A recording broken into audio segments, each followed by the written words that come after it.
그리고 요즘 이제 포도나무 교회 설교를 제가 이제 쭉 듣고 있거든요. 듣고 있는데 지금 일터 사역을 위한 이제 신학적인 기초라고 이렇게 하면서 이제 교회의 전교인의 선교화, 이제 교회의 선교화, 이제 그런 부분들을 이제 설교를 이제 하고 계신데, 근데 그 전에는 그냥 들으면 아 그렇구나, 포도나무교회 확실히 앞서가고 있구나 그런 생각, 그리고 저 부분이 너무 필요하지, 이제 그런 영역들을 이제 생각을 했었는데, 며칠 전부터는 그렇더라고요. 우선 제 자신의 모습이 보이는데 뭐냐면, 제가 하나님의 음성을 듣기를 참 싫어하는 자리에 있구나라는 부분을 더 이제 보게 되어져요. 물론 제가 하나님 음성 듣기 위해서 하나님 추구하죠.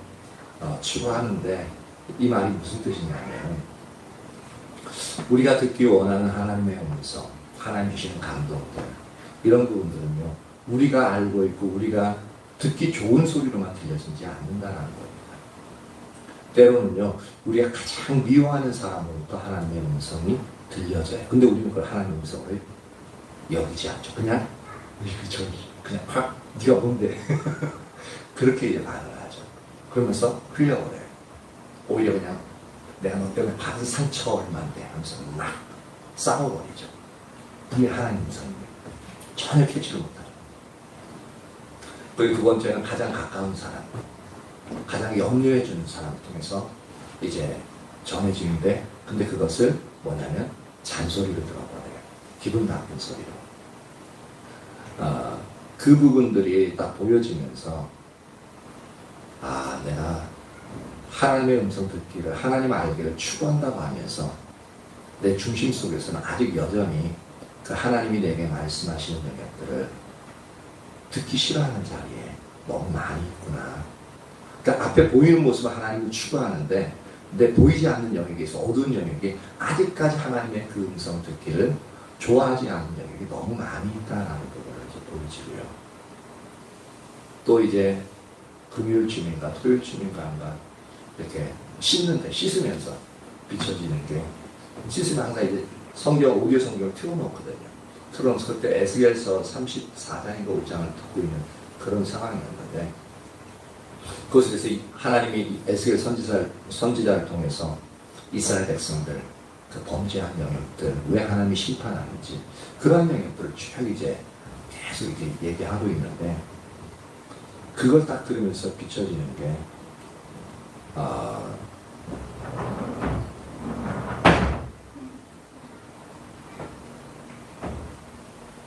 갑자기 저 소리 때문에 잊어먹었습니다.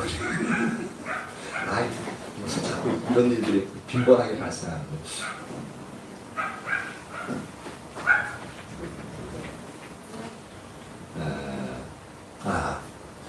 제 스스로가 보니까 바리새인이 되어져 있는, 외식하는 자리에 있는 그 부분을 이제 하나님이 이제 이렇게 비추시더라고요. 그러니까 전하고 이렇게 살라고 얘기하고, 그리고 저도 뭐 그렇게 살려고 하지 않는 게 아니잖아요. 그렇게 하잖아요. 근데 하나님이 말씀하신 그 하나님의 기준에 비춰보니까 그 자리에 온전히 가 있지 못한, 완전히 그 자리에 하나님 기준으로 서 있지 못한 그러한 영역들이 보여지면서, 외식하는 자, 위선자로서 그런 부분들이 제 안에도 상당히 위선의 그림자가 많이 있다라는 그러한 영역들도 비춰지고요. 그러니까 마음이 불편해요. 마음이 불편하고, 또 그러면서 오늘도 그렇고 어제도 이렇게 쭉 이제 이영 목사님 지금 요새 설교하는 분들 들으면서, 교회 이제 청소하면서도 이제 교회 이제 꽂고 이제 들으면서 청소를 하는데, 이렇게 생각되어지는 부분이, 우리 교회는 지금 여전히 십자가 복음을 전하고 있고, 근데 그 교회는 십자가 복음이 아니라 그 십자가 복음의 토대에서 지금은 하나님이 인도하시는 가장 대유임령인 이제 전교인 선교사화가 되어져서 모든 삶의 자리에서 이제 모든 성도들이 선교사로서 주님의 말씀을 전하는 자로서 그리고 삶으로서 그것을 보여주는 그 자리로 이끌어가고 있는, 그래서 하나님의 명령을 수행하고 하나님 인도하신 대로 그렇게 이끌어져 나가고 있는 포도나무 교회의 모습이 보여지고, 근데 저희 교회는 그에 반해서 여전히 십자가 복음 위에도 아직 기초도 온전히 세워지지 못한 그러한 영역들이 생각이 되어지더라고요. 이게 십자가 복음을 전한다고 십자가 복음 위에 기초가, 교회가 십자가 복음 위에 세워지는 게 아니거든요. 교회가 십자가 복음 위에 기초가 세워진다는 것은 그 십자가 복음을 듣고 전하는 자나 듣는 자나 모두 거기에 그 삶의 기준에 우리가 우리의 기준들을 내려놓고 그 삶의 기준에 열심히 달려나가면서 그 삶을 살아가는 거거든요. 그러면서 뭐냐면 우리의 삶 가운데 또한 교회 가운데 그렇게 삶을 살아가는 삶의 열매들이 맺혀져야 돼요. 맺혀지고 하나님의 영광들이 각 가정마다 각 개인마다 그렇게 드러나야 돼요. 근데 그 영역들을 한번 쭉 보면은 과연 교회 가운데 그 내 삶 가운데 교회의 각 지체들의 가정 가운데 지체들의 삶 가운데 얼마나 그 예수 그리스도의 열매가 나타나고 있는가라는 거죠. 물론 전혀 없는 건 아닙니다. 그리고 하나님이 교회 가운데 함께 하시지 않는 것도 아니고 지금도 여전히 함께 하시고 하나님이 교회를 세워가시고 이끌어가시고 유지시키시고 그리고 여전히 이렇게 부족한 부분들 깨닫게 하시고 또한 교회 모든 성도들이 예배에 대한 회복에 대한 열망을 가지게끔 하시고 그런 것들이 하나님이 함께 하시고 역사하시기 때문에 그러한 부분들이 일어나는 것이거든요. 그리고 다윗장과 이렇게 하면 못 오면은 집에서도 그 이제 줌을 통해서 열심히 참석하고 성경 공부할 때 힘들어서 도저히 못하는데 그래도 누워서라도 들으면서 하나님의 뜻 가운데 서기 원하는 그 열망들, 그거 참 귀한 것들이거든요. 근데 제가 얘기하는 건 뭐냐면 그런 것들 귀함에도 불구하고 성경에서 온전히 말씀하고 있는 그런 영역들이 과연 우리가 이렇게 자연스럽게 우리의 삶에서 와, 하나님이 일하고 계시네? 하나님이 저 사람과 함께하고 계시 저 가정 가운데 예수님이 주인 되셔서 역사하고 계시네? 놀랍게 교회 가운데 하나님이 운행하시고 역사하고 계시네? 그 영역이 너무나 부족하다는 겁니다. 그 얘기는 뭐냐면 교회 가운데 십자가의 복음으로 교회의 터가 완전히 견고하게 세워지지 않았거든요. 그러니까 이것이 터가 그렇게 세워지지 않으니까 올릴 수가 없는 그 외에 다른 것들을 벽돌을 쌓아 올리고 예쁘게 꾸미고 이렇게 해서 모양을 아름답게 갖춰가야 되는데 그게 지금 안 돼요. 계속 지금 터 다지려고 계속 그 일들을 하고 있단 말이에요. 왜냐하면 그 터를 안 달리면 싸울 수 있어요. 싸울 수 있는데 터가 튼튼하지 않으니까 싸우면 어떤 데는 푹 들어가기도 하고 어떤 데는 이제 고르지 않고 그러니까 싸워도 어떻게 되어집니까? 모양도 예쁘지도 않고 곧 무너질 수 있는 그런 상태가 된다는 거예요. 그것을 보니까 어떻게 해야 돼요? 계속 터를 닦기 위해서 다지기 위해서 자꾸 십자가 부분을 가장 그 부분을 계속 전할 수밖에 없는 거예요. 그래서 그러한 영역들이 비춰지는데 그래서 저걸 언제 따라가나 라는 생각도 들긴 하는데 근데 따라가는 건 문제가 아니에요. 뭐가 문제냐면 터가 잡히는 게 문제예요. 터만 잡히면요 따라가면 금방 따라갑니다.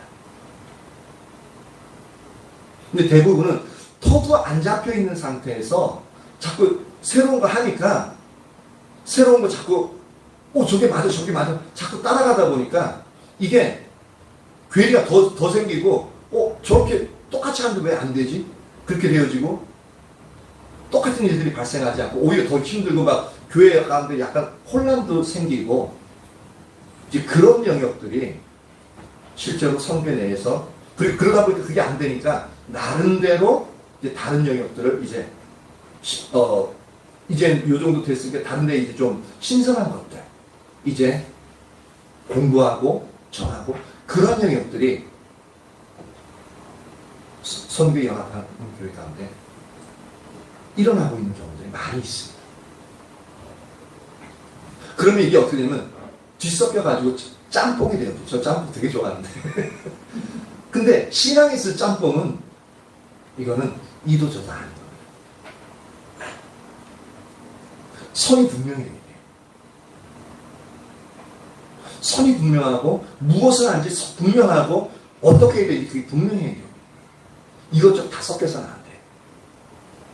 그래서 우리가 주위에서 하는 모든 프로그램이나 모든 이제 그 설교 우리가 좋은 설교를 얘기하는 그런 부분들이 선이 분명한 우리 가운데 이렇게 십자가 혹은 터 가운데 세워져 가면 오히려 그런 것들이요 걸리는 것들이 되게 많아요.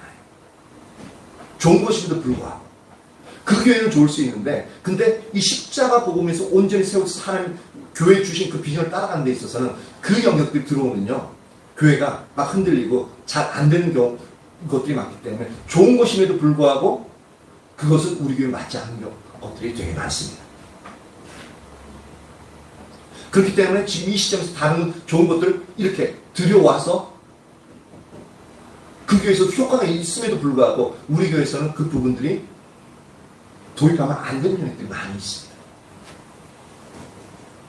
왜냐하면 이 길로 가고 있기 때문에.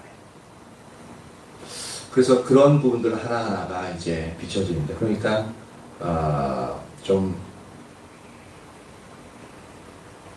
마음이 좀 무겁기도 하고 또 하나는 이제 가장 큰 문제는 이제 목회자 제가 이제 제대로 못하니까 그래서 문제가 되어지는 건데 알고 있어요. 그런 눈으로 보지 마세요. 경력이 있는지 알아요. 사랑하시는 분인 줄 알고 더 이제 격려해 주시고 더 이제 그렇게 사랑해 주시고요. 근데 중요한 부분은 우리가 이게 몇 번씩 들어도 귀에 아마 이게 제가 얘기하면 제가 어떤 소리 대부분은 다 아셔요. 근데 진짜 이게 내 삶에서 내 삶의 중심이 되어지고 내 삶에서 하나하나 적용되어져 가고 있는가 그게 중요합니다. 그것 빠지면 아무것도 안 해요. 근데 이거 들으면서 식상하다는 느낌이 들고 좀 다른 데서 이렇게 하는 거 보니까 되게 좋아. 되게 좋고 이렇게 이제 이게 더 좋아 보여서 그것에 마음이 뺏긴다면 지금 나는 현재 교회에서 추구하고 있는 십자가 복음 가운데 온전히 따라가고 있지 않을 겁니다. 진짜요. 왜 그렇게 얘기하냐? 그럼 이것만 보냐? 그 얘기가 아니라 지금 현재 우리가 이 가치관을 가지고 이 노선을 타고 쭉 달려나가야 되잖아요. 이것을 타고 달려나가는데 이것이 우리 실제 삶에서 선명히 보여지고 들려지고 깨달아지고 내 삶 속에서 이렇게 삶이 사라지잖아요. 그런데 되게 재밌어요. 되게 재밌고 이것의 가치의 소중함을 알게 되어지고요. 이것이 얼마나 내게 있어 너무 소중한지 이것을 놓쳐서는 안 되는 것인지 다른 것과 섞여서는 안 되는 것인지 그걸 알게 되어져요. 그러면 다른 것을 봤을 때 지금 내가 추구하고 있는 것과 다른 것과 비교가 되어져요. 비교가 되어지고 그리고 내가 이것을 어떻게 받아들여야 될지 전적으로 받아들여야 될지 아니면 이 부분 중에서 내가 필요한 영역만 받아들여야 될지 그리고 어떤 것은 버리고 어떤 것 받아들일지 그게 구분이 된다고요. 그리고 이 안에 있는 생명과 은혜 그것을 더 보고 더 추구하게끔 되어집니다. 그러니까 다른 것을 볼 수 있는 여유가 없는 거예요. 근데 만약에 다른 게 보이고 다른 게 들린다 그러면 그냥 귀로서만 듣는 것일 뿐이고요. 삶 속에서는 이 십자가의 복음이 실제로는 적용되어지지 않고 있는 그러한 자리에 있다는 겁니다. 만약 그 교회에 있어서 한 지체들이 그 자리에 있게끔 되어 있는 교회가 세워지겠습니까? 안 세워져요. 그러니까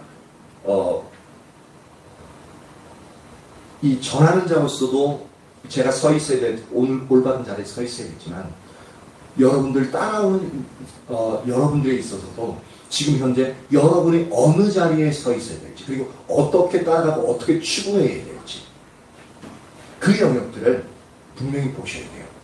그리고 교회 예배 회복을 위해서 기도하시는데 아주 간절히 기도하시되 동시에 뭐냐면 내가 과연 그 배우고 있는 그 하나님의 기준 가운데 내가 올바로 서 있는가, 그것을 먼저 동시에 살펴보셔야 돼요. 그 내 자신을 살펴보고, 그리고 교회 가운데 예배가 회복되어질 수 있도록 그렇게 간절히 기도하셔야 돼요. 이렇게 하면 일순간에 달라지지는 않겠지만, 그러한 이제 사고로서 우리가 전환되어지면은 이제 문제의식을 항상 갖게 되어지죠. 그렇죠? 그리고 어디에 초점을 두어야 할지 그것도 더 보여지죠. 그 내가 어느 영역이 부족하다는 것도 보여지게 되어지죠. 그러면 그 영역을 놓고 이제 기도하게 될 것이고, 그리고 그 영역을 기도하면서 동시에 그 삶을 살아갈 수 있도록 애쓰게 되어지겠죠. 그래도 애써도 안 되면은 나 이거 안 돼요. 진짜 따라가고 싶은데 이거 안 돼요. 저를 위해서 좀 기도해 주세요. 하고 그렇게 기도 요청도 하게끔 되어지겠죠. 우리에게 있어서 우리 각자 한 사람 한 사람에서 이 영역이 절실하게 필요합니다.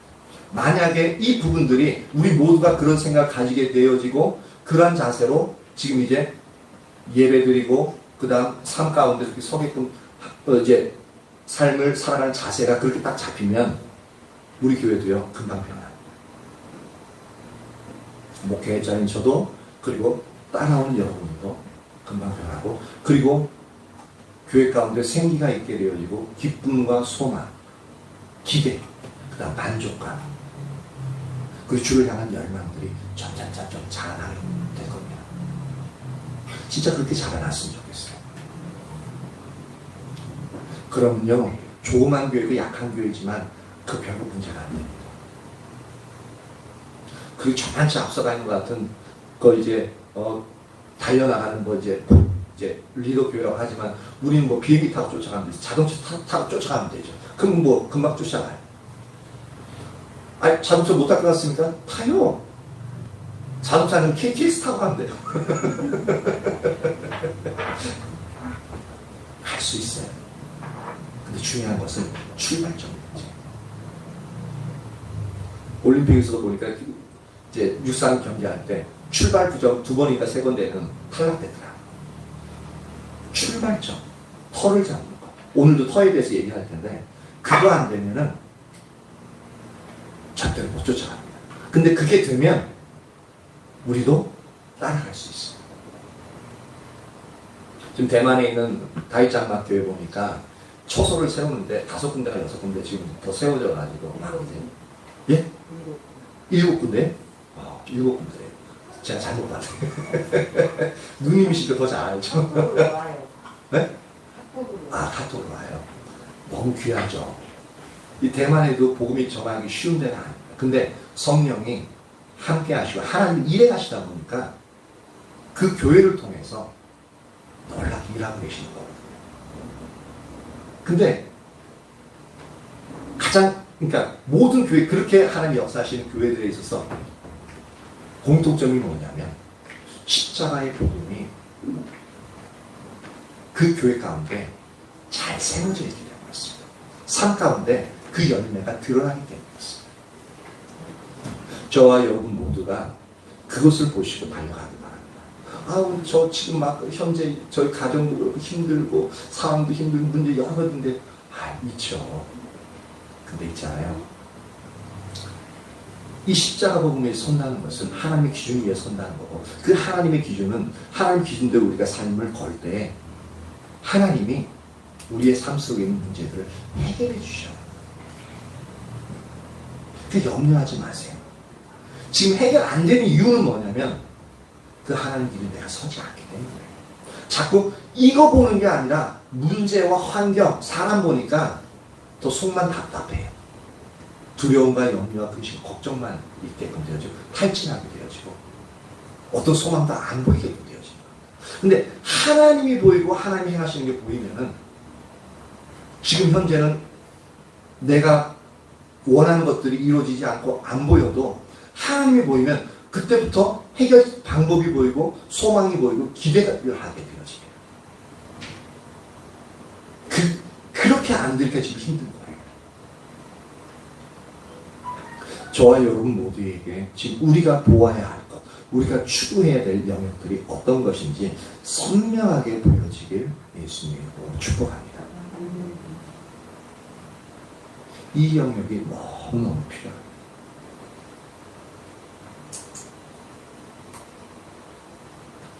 오늘 설교보다 더 중요한 것 같아요. 왜냐하면 이 영역이 우리 지금 교회가 부족한 부분, 저와 여러분이 부족한 영역들, 그리고 어떻게 나가야 될지 그 해결책까지도 지금 선명하게 지금 전해져 있는, 지금 전하는 부분입니다.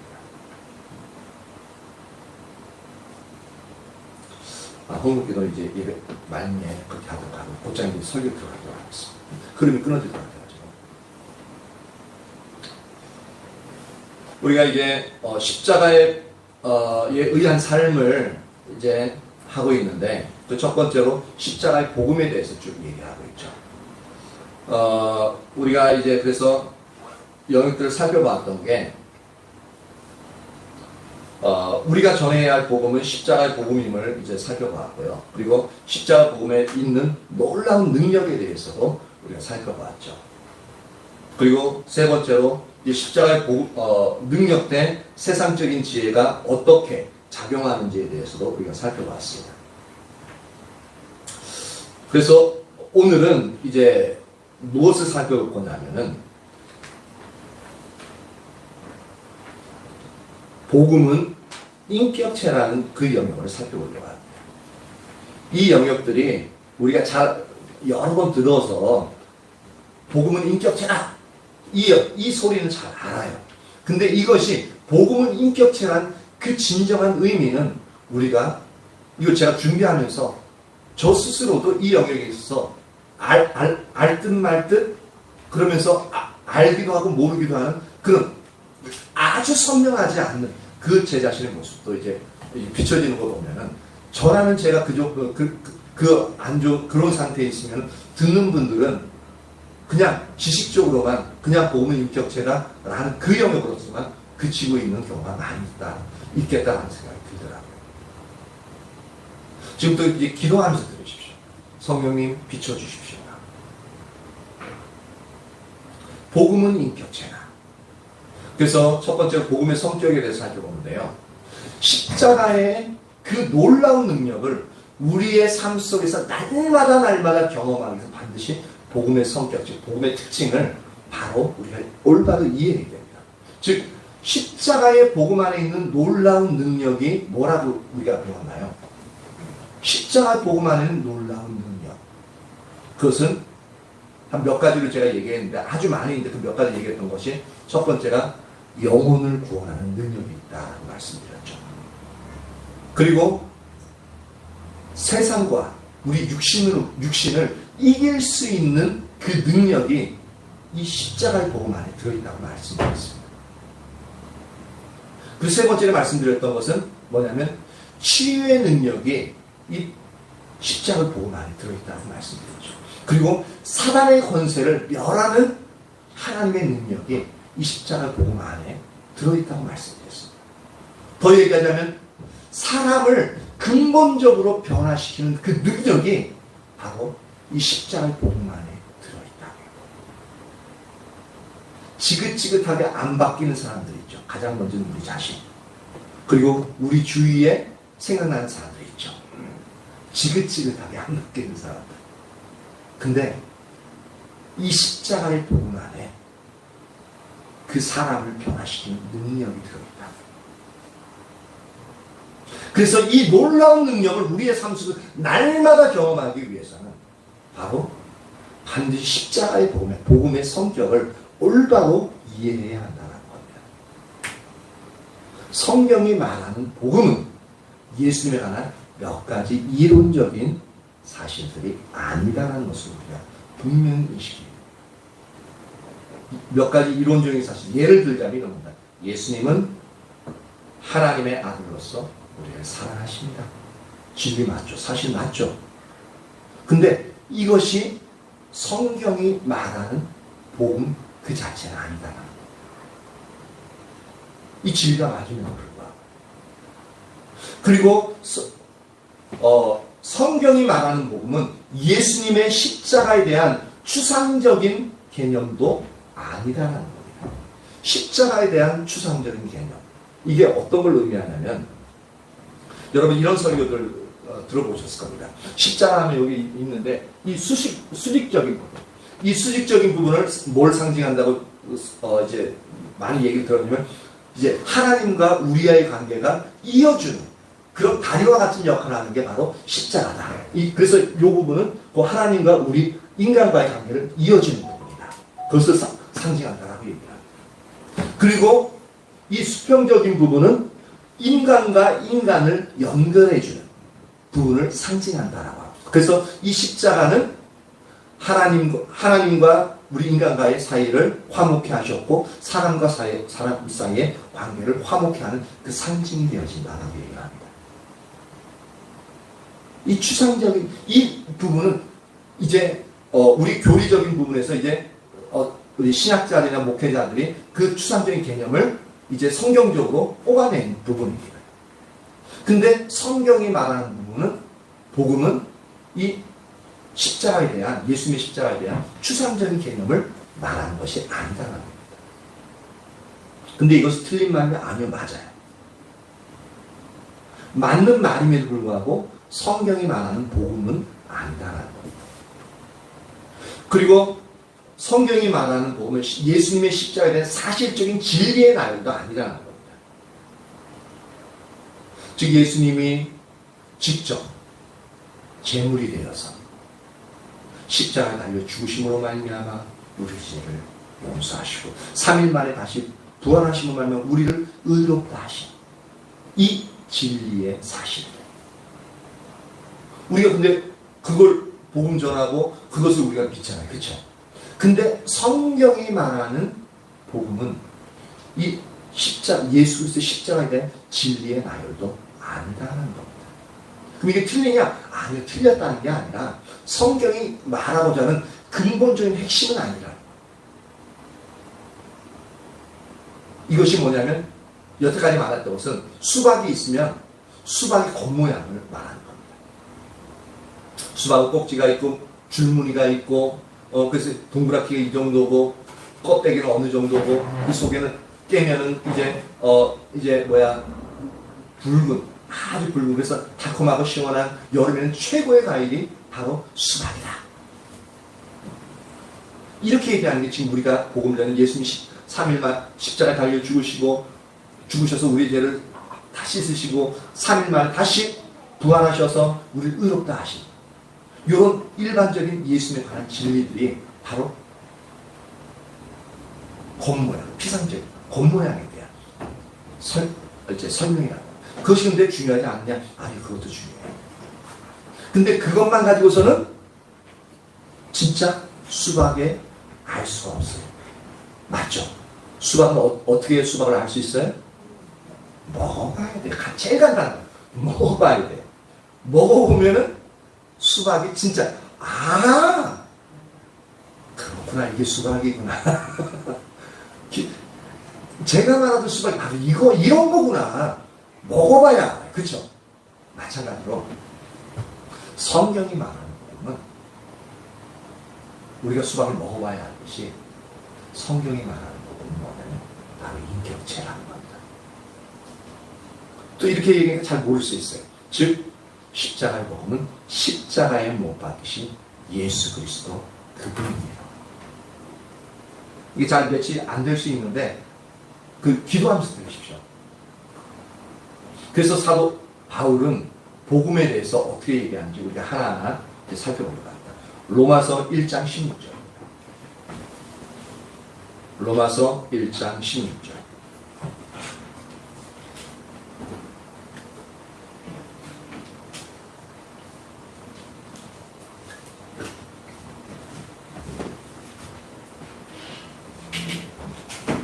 로마서 1장 16절.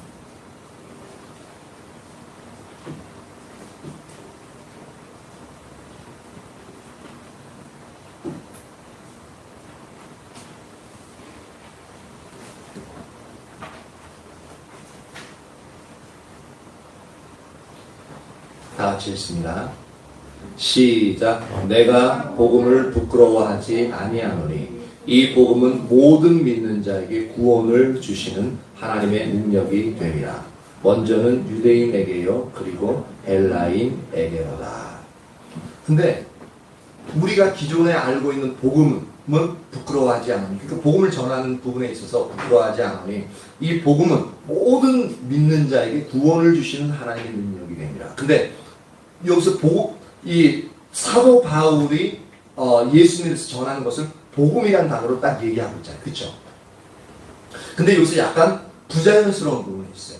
우리가 복음하면 생각나는 게 아까 얘기했던 것처럼 예수님이 십자가에 달려 죽으심으로 우리 죄를 사하시고 3일 만에 다시 부활하심으로 말미암아 우리를 의롭다 하심.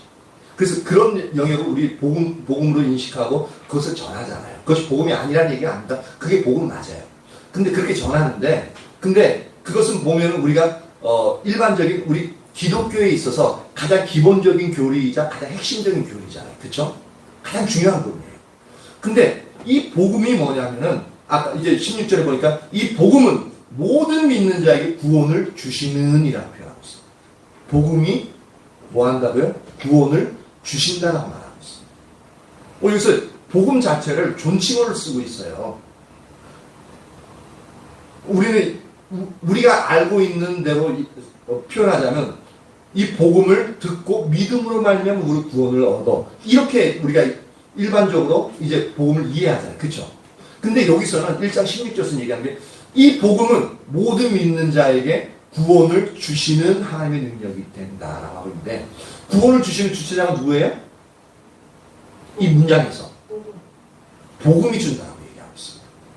맞죠? 그 약간 이상한 거예요. 지금 복음이 구원을 주신다고?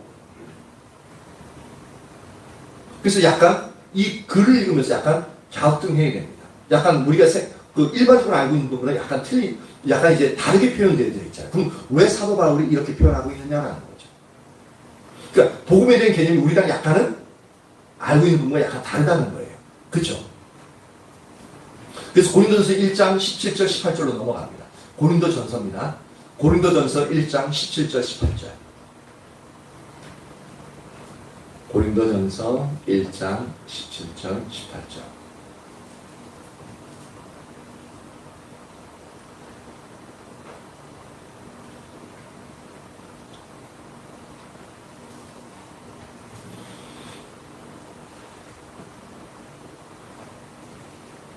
17절, 18절 같이 한번 읽어볼까요? 자, 시작.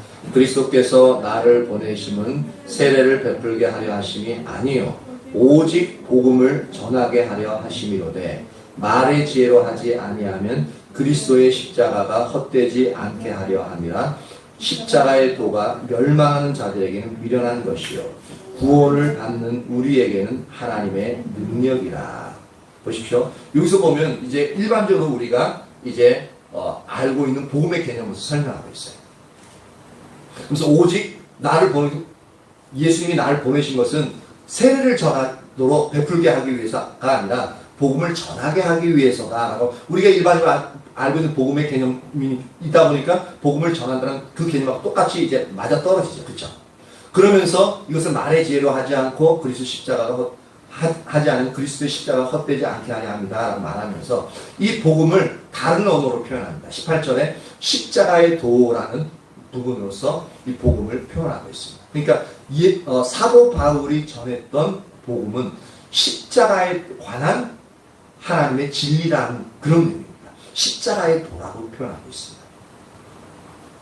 좀 이제 복음이 확장되어졌죠. 그래서 23절 한번 보십시오. 23절, 24절. 이 복음이 십자가의 도에서 어떻게 더 확장되어지는가 하는 겁니다. 같이 한번 읽어봅니다. 우리는 십자가에 못 박힌 그리스도를 전하니 유대인에게는 거리끼는 것이요 이방인에게는 미련한 것이로되 오직 부르심을 받은 자들에게는 유대인이나 헬라인이나 그리스도는 하나님의 능력이요 하나님의 지혜니라. 여기서 십자가의 도가, 그러니까 복음이 십자가의 도라고 설명하고 있고, 이 십자가의 도가 진짜 무엇인가를 설명하는 것이 뭐냐면 23절에 우리는 전하는데, 복음을 전하는데 그 복음이 뭐냐면 십자가에 못 박힌 그리스도라고 표현하고 있습니다. 십자가에 못 박힌 그리스도를 전한다 말하고 있습니다. 그러니까 예수님 그분 자신을 전한다고 말하고 있습니다.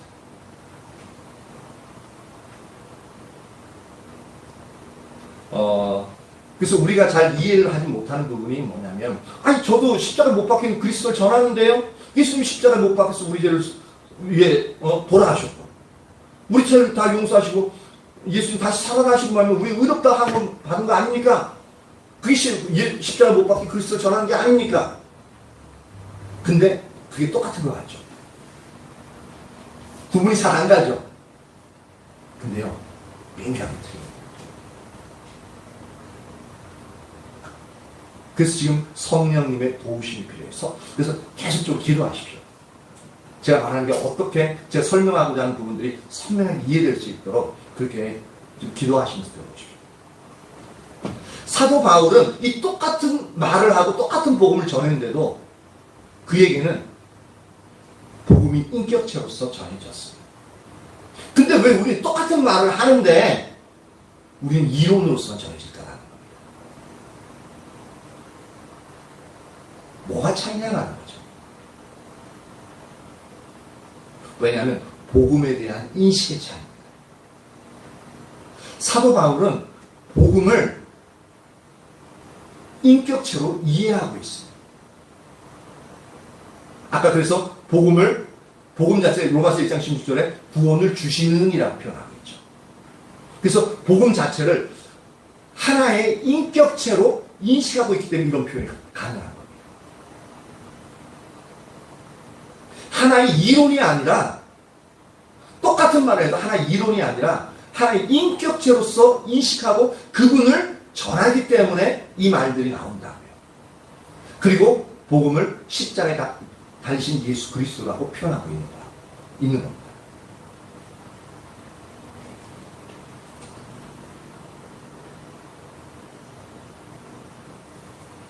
그래서 복음을 사도 바울은 뭐냐면 그리스도는 하나님의 능력이요 하나님의 지혜니라라고 24절 그렇게 표현합니다. 그리스도, 이게 복음 그 자체잖아요. 그리스도는 하나님의 능력이요 하나님의 지혜라 말하고 있어요. 그리고 잘 이해가 안 가죠. 더 쉽게 얘기하자면 제가 저 자신을 통해서 한번 얘기합니다. 여러분들도 근데 무의식적으로 이러한 부분을 어느 순간 하고 있는 영역도 하고 있습니다. 하고 있는데 그것을 인식하지 못할 때란 말이에요. 하나님의 은혜가 되어지고 하나님 주신 마음을 가지고 하나님의 성령이 인식되어질 때는 복음을 인격체로, 예수 그리스도를 인격체로 전하고 있어요. 여러분 근데 그걸 몰라요. 전하고 있는데도 몰라요. 근데 그렇게 전하면요, 상대방들이요 눈 말똥말똥 뜨고 잘 들어요. 근데 복음을 내가 알던 지식으로 전하면 그때부터는 사람도 듣는데 시간 없어요. 그럼 졸려. 그거 알아. 그거 말고 내가 다음에 시간 나면 교회 갈게. 그런 식으로 말해요. 근데 우리가 복음을 인격체로서 전하고 있게 되면 그래? 그래야? 예수 믿으면 그래야? 나도 뭐 믿고 싶은데? 그런 거 아니냐. 그 차이가 뭐냐라는 거죠. 뭐냐면 예수님은 현재 저에게 있어서 공급자이실 뿐만 아니라 그분은 신실하시고, 예수님이 얼마나 신실하게 저희 가정과 교회 가운데 신실한 공급자이신지 몰라요. 지금 처음 이렇게 목회를 할 때부터도, 제가 목회를 시작할 때부터도 그렇지만 목회 시작하고 청주 내려와서 지금 이 자리에 이르기까지 하나님의 공급하심이 지속적으로 이루어지고 있지 않았다면 지금 이 자리에 제가 서 있을 수가 없습니다. 지금도 그 하나님의 공급은 지속적으로 저희 가정에 그리고 교회 가운데 부어지고 있다는 거예요. 때로는 국가를 통해서, 때로는 전혀 이제 우리 교회 성도가 아닌 분들을 통해서, 그리고 부족하지만 이 교회까지 이를 분보다는 이제 일단 교회를 통해서 그런 부분들이 나오죠. 근데 교회가 여러분들도 아시지만 이 상태의 교회를 유지하기 위해서 우리는 그런 부분이 많이 부족하다는 걸 여러분 잘 아십니다. 그렇죠? 근데 하나님이 이곳에, 이 건물에 교회를, 조나리 교회를 세우라고 말씀하셨고 그대로 순종했고, 그리고 지금도 순종해서 쭉 가다 보니까 하나님이 여전히 이곳에 교회를 존립하게끔, 지속할 수 있게끔 하나님 은혜 주시고, 하나님 말씀하시고 책임지시고 신실하시게 그 다음 공급하시는 하나님은 살아계셔. 내게 있는 하나님이 살아계신 하나님이고 나의 필요를 채우시는 하나님이고, 그렇기 때문에 당신에게도, 당신에 있는 필요도 내가 믿는 이 하나님은 동일한 하나님이기 때문에 그 하나님을 당신이 믿으면 죄 용서함은 물론이거니와 당신의 삶에 있어서 모든 필요한 영역들을, 당신이 할 수 없는 영역에 있는 모든 부분들을 하나님이 채우시는 겁니다. 제가 지금 이게 설명한 부분은 하나의 이론적인 영역이 아닙니다. 맞죠? 이것은 살아계신 하나님이 저의 삶 가운데 역사하시고 있는 그분이 지금 현재 일하시고 있고 내게 신실하게 약속하시고 나를 지키시고 보호하시고 있고 나의 그 모든 필요를 채워가시면서 저를 건강을 유지시키고 지금 할 수 있게끔 하시는 그 영역이 예수를 소개한 거예요. 맞죠? 근데 이것을 저의 얘기를 듣고 여러분이 목사님이 이러더라 라고 하면 그것은 이론입니다.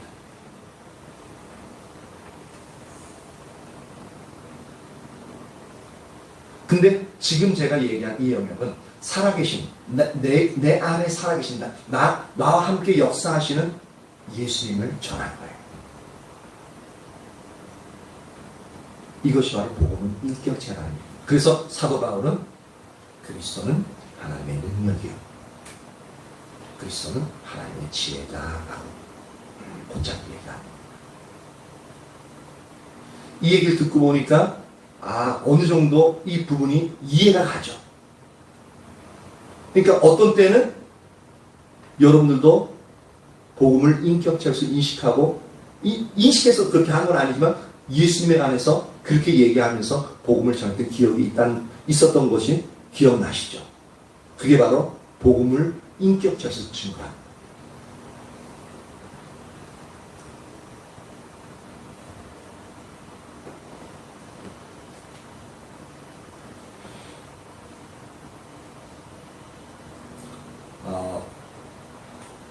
한 군데를 더 살펴보는데 요한일서 1장 1절에서 3절.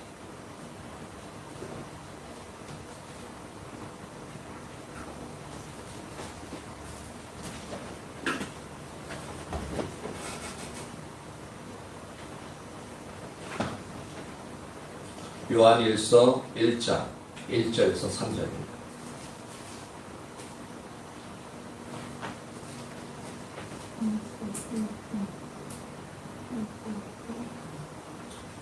같이 한번 읽어볼까요? 태초부터 있는 생명의 말씀에 관하여는 우리가 들은 바요, 눈으로 본 바요, 자세히 보고 우리의 손으로 만진 바라. 이 생명이 나타내신든지라. 이 영원한 생명을 우리가 보았고 증언하여 너희에게 전하노니 이는 아버지와 함께 계시다가 우리에게 나타내신 바 된 이시니라. 우리가 보고 들은 바를 너희에게도 전하면 너희로 우리와 사귐이 있게 하려 함이니 우리의 사귐은 아버지와 그의 아들 예수 그리스도와 더불어 누림이라. 이것은 이제 사도 요한이 이제 복음에 대해서 설명하고 있는 거예요. 근데 여기서는 복음이라는 단어는 하나도 안 나오죠. 그렇죠? 예수님에 대해서 설명하고 있는데 뭐냐면 보십시오. 1절에 태초부터 있는 생명의 말씀에 관하여는 우리가 들은 바요. 그러니까 여기서 생명의 말씀이라는 것이 바로 예수님 그분 자신을 나타내는 겁니다. 생명의 말씀, 즉 그분의 말씀은 이제 생명을 주신 영역을 또한 이제 강조하기 위해서 그 자체가 생명이라는 것을 그 말씀 안에 그 예수님 안에 영원한 생명, 하나님의 생명이 풍성하고 충만한 것을 이제 의미하는 거거든요. 그래서 생명의 말씀이라고 복음을 지금 전하고 있는 겁니다. 가르쳐는 우리가 들은 바요, 눈으로 본 바요, 자세히 보고 우리의 손으로 만진 바라라고 말하고 있는데, 우리가 일반적으로 아는 생명의 말씀은 그냥 우리가 듣는 겁니다. 그렇죠? 설교도 여러분 듣잖아요. 지금 성령의 조명으로서 여러분에게 성령이 그 예수님이 선명하게 비춰지지 않는 한 지금 여러분 듣고 있는 겁니다. 만약 성령의 조명으로 이 말씀들이 성령이 인식되어지고 복음이 인격체고 그 인격체이신 주님을 더 만날 갈망하고 그리고 그 영광이 우리의 영적인 눈으로 싹 열려서 보여지기 시작하면 보이고 들리고 우리가 느낄 수 있는 그 인격체된 주님을 만나는 거예요 지금. 그러니까 지금 계속 기도하면서 들으라고 하는 이유가 바로 그겁니다. 이처럼 사도 요한에게는 뭐냐면 그 생명의 말씀에 관해서 들었다라고 표현하고 있어요. 그리고 그것을 끝나는 게 아니라 눈으로 봤다라고 말하고 있어요. 그리고 눈으로 볼 뿐만 아니라 자세히 본대요. 주목해서 본대요. 그리고 그분을 생명의 말씀을 만지기도 했다라고 얘기하고 있습니다. 그러니까 뭔가 형상이 있는 거잖아요. 그렇죠? 형상이 있고 그 형상이 그 존재가 말도 하고 그리고 눈으로 보고 자세히 본다는 것은 어떻게 무슨 일들을 어떻게 처리하는지 그것을 이제 사도 요한이 주목해서 이렇게 자세히 보는 것을 말하고 있거든요. 그러니까 사도 요한이 전하는 복음, 즉 생명의 말씀은 하나의 이론을 얘기하고 있는 것이 아니라 예수님 그분 자신에 대해서 지금 얘기하고 있는 겁니다. 그가 경험했던 예수 그리고 현재 그의 안에 있는 그 예수에 관해서 그는 이야기하고 있는 거예요. 그러니까 인격체 대신 예수님 그분 자신을 지금 전하고 있는 거예요. 2절에 이 생명이 나타내신 바 된지라 영원한 생명을 우리가 보았고 즉 영원한 생명, 즉 생명의 말씀, 즉 예수님에 대해서 얘기하고 있죠. 즉 복음에 대해서 얘기하고 있습니다. 증언하여 너에게 전하노니 이는 아버지와 함께 계시다가 우리에게 나타나신 바 된 이시라. 우리가 보고 들은 바를 너희에게도 전하는 우리가 복음을 전하는 생명의 말씀, 영원한 생명에서 너희에게 증거하고 있는데 왜 우리가 이 예수님에 대해서 증거하냐? 그 이유는 너희가 우리와 사귐이 있게 하기 위해서다. 즉 복음을 전함으로 듣는 사람들이 어떻게 해요? 그것을 예수님을 믿고 받아들이면 어떻게 되어져요? 그 예수님이라는 하나의 공통적인 가치 때문에 서로 이제 공동체를 형성하게 되어지죠. 그렇죠? 지금 우리가 이렇게 공동체를 형성하고 있는 거죠. 이것이 바로 우리와 사귐이 있게 하기 위함이라고 표현하고 있는 거예요. 근데 사도 요한은 단지 우리의 사귐이 그것만 지금 현재 우리 눈에 보이는 것만을 의미한 것이 아니다라고 얘기하고 있어요. 그것을 더 나아가서 그래서 더 설명해요. 우리의 사귐은 하면서 더 설명하고 있습니다. 우리의 사귐은 아버지와 그의 아들 예수 그리스도와 더불어 누립니다. 이렇게 예수님으로 말미암아 우리가 사귀고 있는데 근데 이 사귐은 우리의 눈에는 보이지 않지만 우리 영적인 눈이 열려져야만 보이지만 바로 아버지 하나님과 그 아들 예수 그리스도와 함께 더불어 누리는 것. 이게 바로 내가 말하고자 즉 사도 요한이 말하고자 하는 사귐이다 라고 얘기하고 있어요. 이게 복음을 전함으로 말미암아 우리가 알게 되어지고 그리고 그 가운데서 하나님을 추구함으로 말미암아 하나님 아버지와 예수님과의 교제를 이 모임 가운데 그것이 우리 공동체에서 이루어지는 것 이게 바로 내가 말하는 사귐이다 라고 얘기하고 이처럼 사도 요한이 전한 복음은 바로 듣고 보고 자세히 주목하여 보고 손으로 만진 바 되어지는 바로 인격체였다라고 지금 이 복음은 이야기하고 있는 겁니다. 그가 경험한 예수님, 그리고 현재 그의 안에서 역사하시는 하나님 아버지와 예수님에 대한 지금 살아계신 그 하나님, 지금도 역사하실 그 하나님을 지금 전하고 있는 거예요. 그러니까 복음을 인격체로서 인식하고 있고 그 복음을 그렇게 전하고 있는 겁니다. 그러니까 사도들이 복음을 전할 때 그 전혀 예수님에 대해서 모르는 사람들이 그 예수님을 받아들일 수 있는, 순간순간 받아들일 수 있는 이유가 바로 여기 있는 거예요.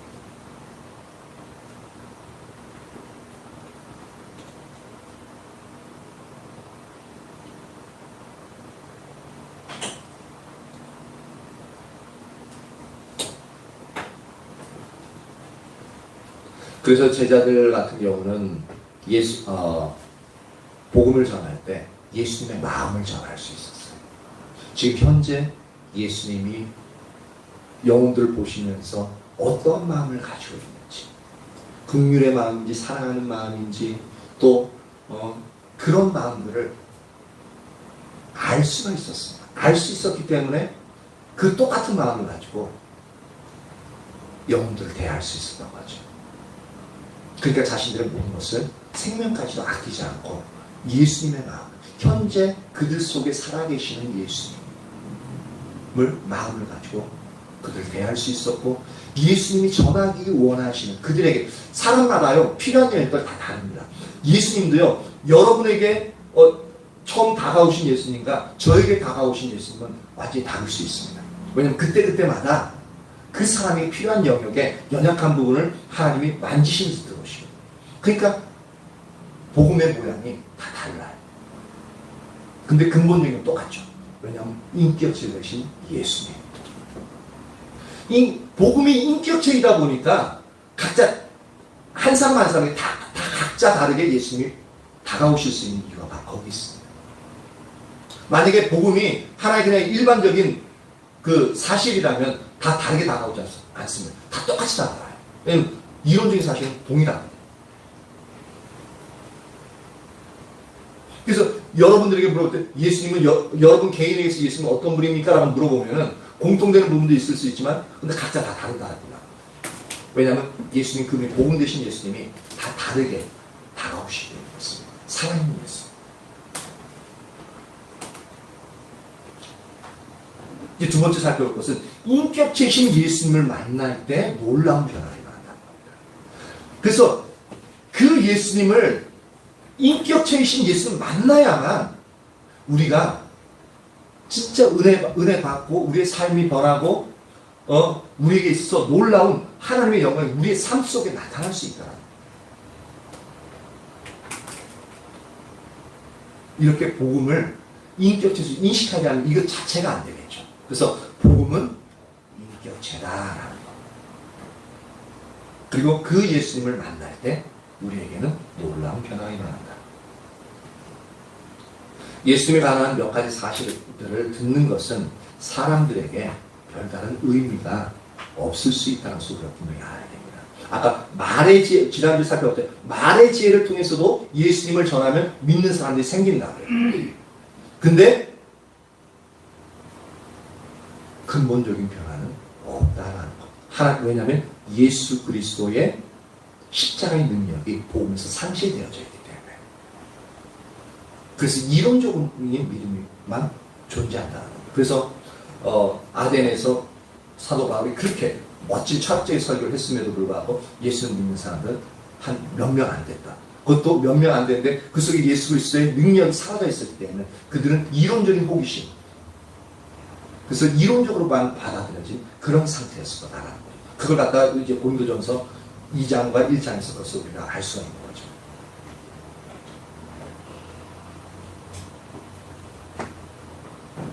그러나 우리들이 자신을 위해 십자가 지신 예수 그리스도를 성령의 조명으로 만나게 되면 우리들에게는 근본적인 변화가 일어납니다. 그래서 아까 그러니까 항상 말씀 들을 때는, 예배 드릴 때는 성령님 내게 비춰주십시오. 그 간절한 마음을 항상 갖고 계셔야 돼요.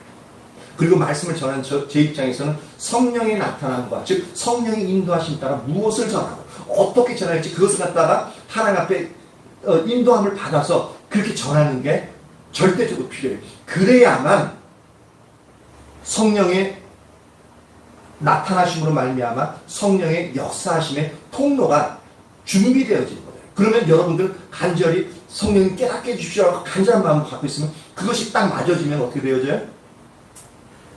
성령의 조명으로 복음 전하시는 복음이 이제 선명히 깨달아지고 이제 예수님을 이제 인격적으로 만나게 되어져요. 그러한 일들이 나타난다는 겁니다. 지금 성령님이 이렇게 말씀 자체를 이끌어가고 있는 부분들이 저에게 느껴져요. 그러니까 그 얘기는 뭐냐면 성령님이 이렇게 임재하셔서 이렇게 그분이 원하시는 영역들을 쭉 말씀하고 있다는 얘기예요. 이렇게 성령님의 조명으로 말하면 그분을 만날 때만이 우리에게 진정한 변화가 일어난다. 사람이 안 변하면 그래서 자꾸 인격적인 주님을 만날 수 있게끔 자녀들 같은 저희 자녀도 그렇게 하고 싶은데 그게 제 생각도 잘 안 돼요. 근데 그게 가장 우리 자녀들이 가장 바라는 것 중에 하나는 첫 번째 우선순위가 바로 그거. 여러분들 개개인도 그렇게 예수님 만나게 간절히 사모하셔야 돼요. 한 인물을 예를 들자면 제키 플린저라는 이제 여성이 있습니다. 이분은 이제 홍콩 그러니까 지금 이제 이분이 현재 나이가 77세예요. 그러니까 1944년생이에요. 상당히 이제 나이가 이제 꽤 있으시죠. 지금 이제 런던에서 이제 지금 이제 여생을 이제 보내고 계신데 영국 분이에요. 이분이 이제 어차피 홍콩은 영국령이었잖아요. 지금 이제 반환이 되어졌지만 영국령인데 20대 때 젊은 그때 혈혈단신 홍콩에 들어갔는데 그것도 어딜 들어갔냐면 조폭과 마약이 있는 창녀촌 조폭이 있는 그 자리에 마약 걸린 그 자리에 홀로 들어갑니다. 와 대단하죠. 근데 혼자 자신의 생각으로는 절대 불가능합니다. 하나님이 강력하게 그 마음에 이끌어 가셨게 갈 수 있었는데 이분이 그래서 그 사역하면서 썼던 책 중에 하나가 뭐냐면 추룡이라는 이제 떨어지는 용이라는 뜻이죠. 추락하는 용. 그래서 추룡이라는 이제 책을 썼는데 이게 2001년인가 2003년에 나온 책이거든요. 그래서 갑자기 설교 준비하면서 그분에 대해서 좀 더 자세히 사역의 방법들 더 자세히 알고 싶어서 인터넷 검색해 보니까 책이 하나도 없어요. 중국 서점도 안 나. 그래서 한번 이제 서점에다가 이제 연락해가지고 좀 이 책을 좀 있는지 좀 알아봐 달라고 그래서 좀 이제 그 부탁을 해놨는데 이분이 홍콩에서 이제 아까 얘기한 것처럼 마약 중독자들이나 창녀들과 어떤 가난한 자들을 위해서 사역을 시작합니다. 시작을 하는데 이 제키 플린저를 통해서 때로는 20년 혹은 30년 동안 마약에 중독되어져 있던 그분들이 치유되어져요. 그리고 치유될 뿐만 아니라 그들이 삶이 회복되어져요. 이거는요 실제로 있을 수 없는 일들입니다. 20년 30년 동안 있으면 병원 가서도 그거 안 고쳐져요. 왜냐하면 마약을 끊으면 금단 증상이 있기 때문에 그 잘못하면 심하면 쇼크샤가 옵니다. 끊었을 땐 금단 증상에서 심한 쇼크가 와가지고 곧장 목숨을 잃게끔 되어집니다. 그래서 막 이제 쇼크 오면 이제 끊기 위해서 막 이제 그 진정제 놓고 그것도 이제 마약 같은 진정제 놓습니다. 그래서 차츰 줄여가고 막 그렇게 하는데 근데 일순간에 그러한 영역들이 20년 30년 동안 마약에 쪄가 있던 사람들이 그 마약 중독에서 치유되어지고 회복되어지고 그리고 그것을 마약을 주로 팔던 마약 깽단 두목들이 조직원들이 막 예수님께 돌아오는 일이 나타나요. 그뿐만 아니라 창녀들 중에서도 은퇴한 창녀들도 은퇴한 창녀들이 있다는 걸 여기서 처음 봤는데 은퇴한 창녀들 그리고 현재 그 직업을 갖고 있는 그 청년들, 이들이 그러한 일들을 완전히 버리고 이제는 새로운 삶을 살아 이제 예수께 돌아오는 일들이 이 제키 플린저 한 사람을 통해서 일어나는 거예요. 이건 뭐 너무 놀라운 일이죠. 사람의 능력 없으면 절대 행할 수 없는 일들이에요. 그것뿐만 아니라 이렇게 치유되어지고 회복되어진 사람들이 이제는 자비랑도 자기가 똑같은 사람들, 자기가 똑같은 사람들을 이제 회복시키고 치유하기 위해서 이제 그 일들을 돈 한 푼 안 받고 그 일들을 하는 거예요. 그래서 전임 사역자만 해도 그 일만 전담적으로 어떤 그 보수도 안 받고 하는 사람이 100명 이상 된다고 그러더라고요. 이건 놀랍죠.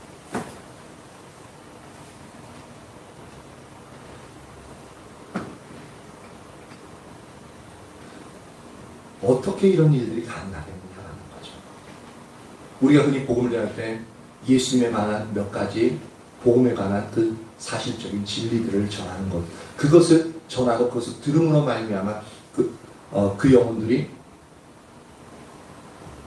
치유되어지고 구원받고 치유되어지고 회복되어지겠느냐라는 거죠.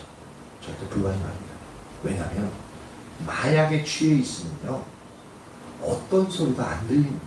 왜냐하면 저는 마약 한쪽으로 잘 모르는데 이제 마약에 이제 취하면 마약을 계속적으로 만드는 이유 중에 하나가 뭐냐면 마약을 맞으면은 자기가 원하는 세상이 환상으로 쫙 펼쳐집니다.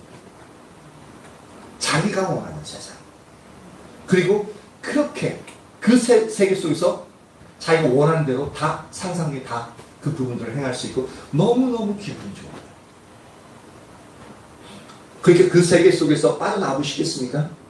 마약 효과가 떨어지면은 현상이 딱 돌아와 버리면 보잘것없는 자신, 그리고 무엇을 해야 될지 모르는, 그리고 항상 힘든 자신의 본연의 생각이 돌아오는데 현실로 돌아오는데 그 자리에 남아있고 싶은 사람이 어디 있겠냐고.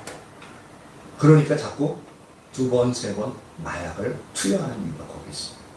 그리고 연예인들이 이제 무대 앞에서 화려하게 쫙 펼쳐졌다가 무대가 딱 끝나면은 공허함이 밀려드는데 그 공허함을 메꾸기 위해서 마약을 하는 경우가 많거든요. 왜? 마약을 하면 그 공허함이 사라지고 다시 놀라운 환상들이 쫙 펼쳐지고.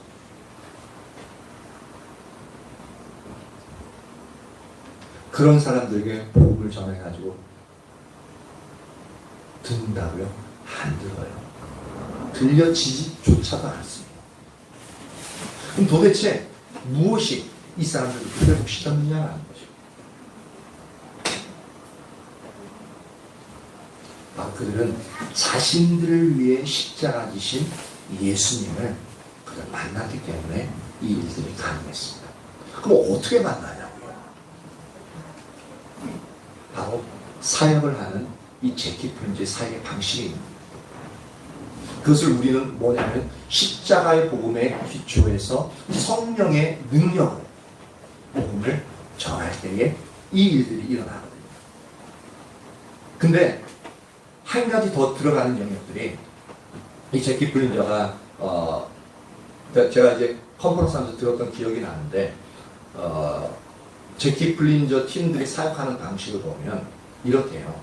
이제 만약에 마약 중독자 있잖아요. 마약 중독자 딱 이제 전도되어져 가지고 오면은 한 3-4명씩 그냥 마약 중독자 이게 사람들이 딱 붙는데요. 붙어가지고 계속 방언으로 이 사람들에게 손을 기도한대요. 그러면 이 사람을 위해서 기도하는데 계속 뭐 하루 종일 기도할 수 없잖아요. 그러면 너무 지치면 다른 팀들 또 붙는데요. 붙어가지고 계속 기도한대요. 그럼 이 사람 또 시간 지나면 또 다른 사람 팀들 기도한대요. 그러니까 이 사람은 계속적으로 기도를 받게끔 되어지는 거예요. 기도를 받고 그것이 이 마약 기운이 빠질 때까지 계속 기도한다. 그것이 하루 종일 걸릴 때도 있대요. 그러면 밤새도록 이 사람을 위해서 여러 사람이 수십 명의 사람이 붙들고 계속 기도하는 거예요. 근데 이것이요, 이게 바로 성령의 능력으로 사역하는 방법 중에 하나다. 근데 이 성령의 능력을 아무리 해도 이 사람을 놓고 하루 종일 그 이상을 갖다 계속 기도하는 것은 그 영혼을 향한 사랑이 없으면 절대 불가능합니다. 그래서 십자가 복음에 기초하고 성령의 능력으로 복음이 전파되어질 뿐만 아니라 사랑의 섬김으로 이 일들을 이루는 분이 바로 제키 블린저의 사역이었습니다. 그러니까 기본적인 성경에 있어서도 예수님이 하셨던 그런 사역의 모습도 동일합니다. 주님이 주시는 말씀으로 복음을 전했죠. 그리고 성령의 능력으로 이제 온 병자들을 다 치유했죠. 그리고 때로는 보면은 예수님이 그 예수님의 마음속에 이제 어떤 표현을 쓰더라?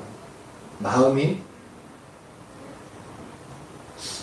그 표현이 생각나는데 마음이 이제 불쌍히 여겨라는 표현을 많이 씁니다. 그래서 문둥병자이 원래 손대면 안 돼요. 손대는 그 자체가 그 문둥병 자체가 이제 부정하기 때문에 손대는 그 자체가 뭐냐면 손을 대자마자 예수님 자신도 부정해지는 겁니다. 근데 불쌍히 해서 손을 대버립니다. 근데 어떤 일이 나요? 그 문둥병자가 문둥병에 치유되어지죠. 그러면 정결케 되었죠. 그러니까 더 이상 예수님은 부정하지 않은 겁니다.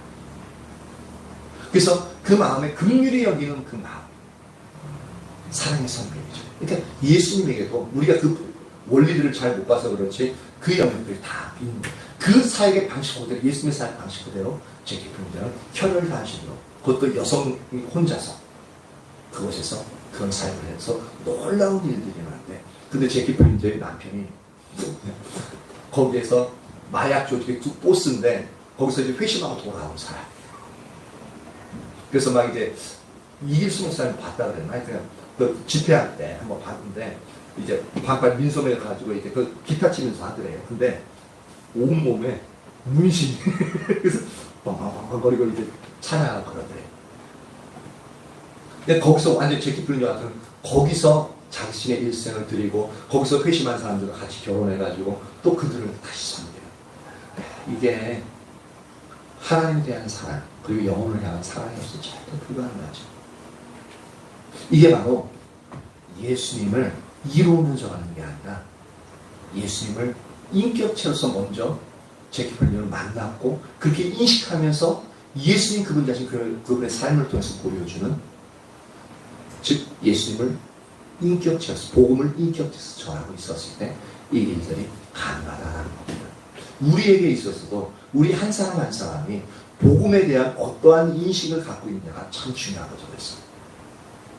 그래서 그 복음을 더 이제 그런 인식을 가지고 내가 이제 복음을 전할 때 이제 그런 식으로 이제 전하게 되어지면 상대방 듣는 사람, 복음을 제시를 받는 사람도 인격체신 예수님을 그대로 받아들이게 되어지는. 그러니까 뭐냐면 그런 자들에게는 그 예수 그리스도 십자가의 복음 안에 하나님의 능력이 있다고 했잖아요. 그 능력이 그 사람에게 침투하게 되어지는 겁니다. 그러니까 그가 상대방의 복음 제시를 받는 사람이 예수님을 이제는 빗장 쳤던 마음을 열고 예수님을 믿고 그렇게 하나님의 능력을 믿게끔 되어지니까 그 중심에서부터 이제 변화가 일어나는 놀라운 역사가 나타나게 된다는 겁니다. 우리가 여러 번 예수님 믿어 그러면 안 돼 예수님 그렇게 하는 것이 오히려 우리에게 잔소리가 될 수 있습니다. 근데 그것을 진짜 내가 그것을 말로서만이 아니라 인격체 대신 그 예수님을 보여주는, 그리고 그것을 우리의 삶으로 말하는 그 자리에 가야 잔소리가 아니라 똑같은 소리인데 누구는 잔소리를 들리고 누구는 그래 하면서 그 말을 받아들이게 되어지는 거죠. 그러니까 그것은 우리가 예수님을 어떻게 인식하느냐의 차이다. 그러니까 복음을 어떻게 인식하느냐의 차이다라는 겁니다. 그래서 그 다음으로 이제 살펴볼 것이 이제 나가야 되는데 이제 시간이 안 되겠네. 그래서 이 복음이 인격체이기 때문에 인격체 대신 예수님을 알기 힘써야 되는 이유가 바로 거기 있다. 이거는 다음 시간으로 넘기도록 하겠습니다. 너무 자세하게 하나하나 설명하다 보니. 근데 이 부분이 지금 오늘 너무 필요한 부분 같고요. 이제 여러분 들으시면서 복음은 인격체다라는 그 영역이 어떤 의미인지 이제는 머릿속으로나마 이제 그런 부분을 이제 이해하시겠죠. 그리고 어떤 순간에는 진짜 예수님을 인격자로서 복음을 전했던 시기도 있었다는 것을 여러분들도 이제 인식하시겠죠. 이제 그 영역으로 항상 우리가 나가야 된다는 겁니다. 저와 여러분 모두에게 복음이 인격체로서 우리에게 다가오고 그리고 그것을 우리의 삶을 통해서 전해질 수 있기를 예수님의 이름으로 축복합니다. 예, 만주자. 이거 좀 더 기도하고. 네. 반찬 나오세요.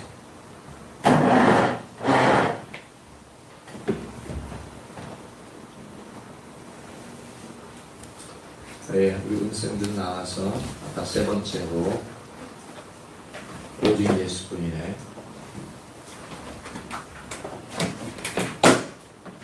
그 곡을 부르고 좀 찬양해 주시고요. 우리 시간이 좀 이제 없는데 좀 같이 기도하죠.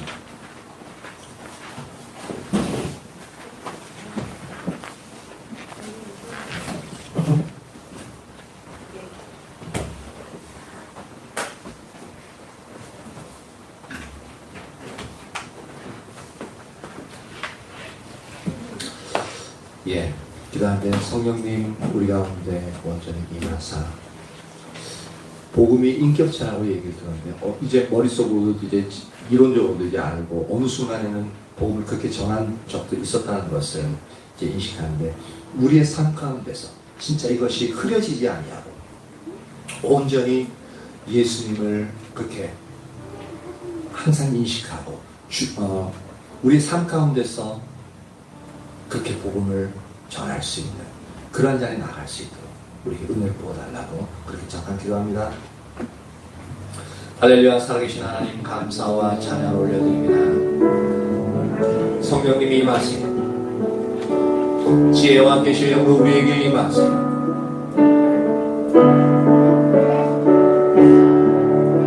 임하사 하나님 당신을 알려주시옵소서. 하나님으로 임하세요. 당신이 필요합니다. 우리에게 철저하게 당신이 필요합니다. 성령님이 일어나사 우리의 눈을 열어주세요. 우리의 영적인 눈을 열어주시다. 우리의 귀를 열어주세요. 우리의 생각을 열어주세요. 우리의 심령을 열어주세요. 그리하여 주님을 보게 하시고 주의 음성을 듣게 하시고 주님이 온전히 깨달아지게 하시옵소서. 우리의 심령 가운데 주의 성령이 충만함으로 주님의 인도하심을 따라 우리가 그렇게 나아갈 수 있게 하여 주옵소서. 임하세요, 임하세요, 임하세요. 주님 우리에게 임하세요. 우리에게 들려지는 모든 것들이 하나의 이론으로 들려지는 것이 아니라 우리의 심령 가운데 주님이 성령이 인식되어지게 하시고 우리의 삶 가운데 그 예수님이 온전히 깨달아지게 하시고 우리와 함께 하시는 그 예수님을 온전히 알아 그 예수님과 동행하고 그 예수님을 우리의 삶으로 그의 언어로 표현할 수 있는 그러한 자들 되어지기를 간절히 소망합니다. 성령님이 임하시고 우리가 그렇게 복음을 인격체로서 전하기 위해서는 우리가 매 순간 주님을 만나지 않으면 안 됩니다. 우리가 매 순간 주님을 온전히 만나지 않으면 우리가 그 주님을 전할 수 없음을 고백합니다. 하나님이 임하세요, 임하세요, 임하세요. 우리에게 주님이 임하세요, 임하세요, 임하세요. 우리에게 주님의 성령이여 임하시옵소서.